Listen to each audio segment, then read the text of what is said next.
સુરેન્દ્રનગર જિલ્લાના 900 હથિયાર ધારકોને પોલીસ દ્વારા આર્મ્સ એક્ટનું પાલન ફરજિયાત કરવા નોટિસ ફટકારવામાં આવી છે।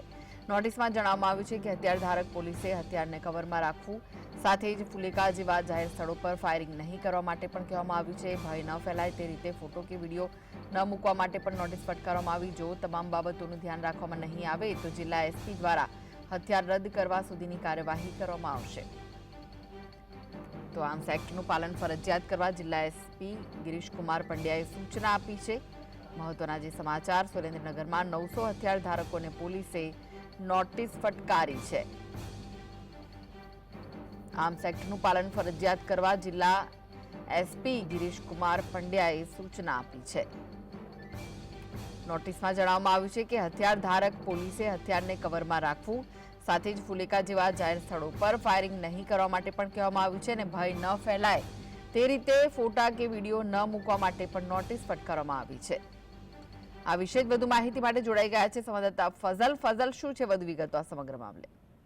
ખાસ કરીને સુરેન્દ્રનગર જિલ્લામાં જ્યારે કાયદો અને વ્યવસ્થાની પરિસ્થિતિ સાવ અત્યંત ખાડે ગઈ છે, ત્યારે ખાસ કરી ફાયરિંગની ઘટનાઓ જાહેરમાં બનતી હોય છે। ત્યારે આ મુદ્દે હવે સુરેન્દ્રનગર જિલ્લા પોલીસ દ્વારા મહત્વનો નિર્ણય કરી અને 900 જેટલા જે હથિયાર ધારકો છે તેમને નોટિસ ફટકારવામાં આવી છે।